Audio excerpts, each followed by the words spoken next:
that the hands of the two mehmans, visitors, didn't go forward. The Quran records these words. To eat from the beautiful dish that had been prepared. And remember, it's a hot, scorching sun. It's a desert, nomadic environment. And still they are not partaking of the food. Straight away, the Quran records the emotion of fear of Hazrat Ibrahim alayhi salam. That's amazing. What was the feeling of Ibrahim alayhi salam in his heart? The Quran records. Leave alone the words and the actions. Hazrat فَأَوْجَسَ فِي نَفْسِهِ. Quran says, he feared in his nafs, Ibrahim alayhi salam. Now, to our generation and our environment and our move and groove, we don't seem to understand why would he fear. His house, he's a Nabi, two individuals come, he's cooked food. And the answer is amazing if you listen to it. The habits of the people of those times, they had a concept called nimak harami. You can ask this from the elders. These are good concepts, that's why I'm always referring to the elders. And we're losing it, a newer generation. We're getting inculcated and convinced by habits which are alien to Islamic culture. So the thief, he said, because the thieves, there was a habit and a norm of the thieves, they wouldn't eat from the house they were going to do a dakai, where they're going to rob. That we eat from the same house, that we're going to do thieving and a bad act in? No. People said, कि उस वक़्त के चोर भी शरीफ थे, उस वक़्त के चोर भी शरीफ थे.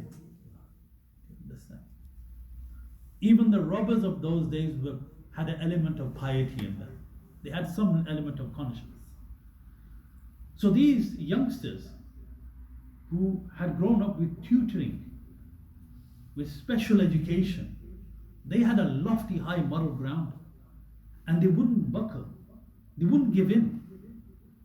They had seen all the luxuries of the dunya, and that's why we should never judge a person on the outside. Sometimes we see youngsters and even dunyadar, and we don't give them a second glance. But these people, when they change their lives, they've seen the luxuries of the world. Even the sisters who outwardly seem non-religious, but Allah uses them to fulfill His deed. This is the lesson of Ababil. Tayran Ababil, Alam Tara Kayfa Surah Fil. Look at these youngsters. Outwardly, what could they do against the whole government? Especially at the time when there were swords, and you could take, there's no listing of names. So they done a discussion, they said, the odds are against us. And this is intellectual reasoning as well. They decided, it's better, we go to the caves out to the outskirts of the city, and we reside there, and then decide where we're going to and how we're going to pursue our future life. So they donned on simple civil man's clothes.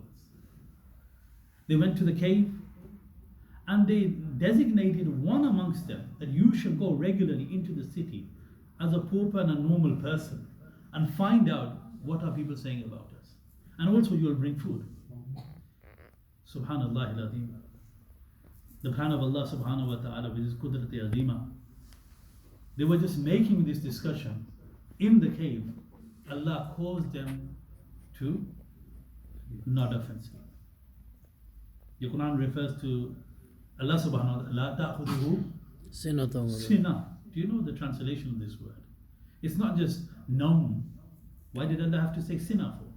Sina means, in the Arabic, classical Quranic Arabic, means Oong bhi nahi aayi. They didn't even nod off. Subhanallah. Allah subhanahu wa ta'ala doesn't have this quality. But they nodded off.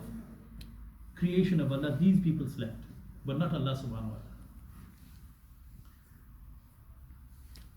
A duration passed.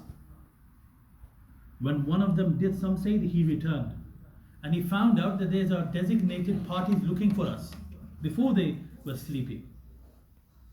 And they were worried and concerned that we need to get out of this territory. How long can we hold out in this cave? What happened? That Allah caused them to sleep, and years upon years upon years of tens of years, generation, the king has grown old, people are passing away. The king in his aspiration to record that there were such youngsters that had miraculously disappeared. Wazir's sons, king's relations, nephews, nieces, like these type of close relations. He wrote down on a glass page so that it never be deleted and recorded and saved. The names, the qualities, the features, and the backgrounds and the relations and the status of these very luxurious youngsters, in the hope that somebody would remember, and maybe if they came up, they would say that this is the person. The king passed away. Now you may be saying, Ustadi, why are you saying all this? The answer is 2 words of Quran names them. Ashab Kahf wa Raqib. Ashab Kahf from the word of the field, of the cave, and second, the meaning of those whose names had been scribed. Ashab Raqib. So if you look in Surah Kahf, the words in the 8th ayah are, in the 9th ayah, Am hasibta, or do you consider, do you even ponder, Anna ashab al-kahfi wal-raqim, that the people of the cave, wal-raqim, and the scribed ones, كانوا من آياتنا عجبا, are a sign from our signs, amazing. Do you consider this to be strange? Does it strike you as very peculiar and amazing? Here, it is said that it shouldn't strike you as amazing. It shouldn't strike you as amazing. Because if this was the king of a country, if this was a person of a locality, yes. But who caused them to go to sleep and that long duration? Who was it, my brothers? So you are saying it's ajaba, it's ajib, it's strange. You shouldn't be saying this. You should be testifying and verifying towards this. And if I go backdrop a bit more, the Ashab Kahf, the Yahud of Makkah and Medina, to put the Quraysh down, because the Quraysh always used to go to the Yahud. And the Yahud used to forecast and used to say as a higher level of stature to the people of Quraysh that you have got no book, you worship idols, 365 idols in the Kaaba. This is wrong. And we are the sons of Nabis and Anbiya and Rasul. We have books and we have a certificate.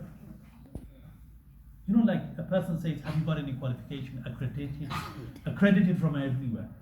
The Yahud used to say, we have accreditation, we have certificate, we are authenticated, we have some heritage and sanad. You mushriks are just like this. You are like kites flying in the air, cut off. Jataya karenge har waqt.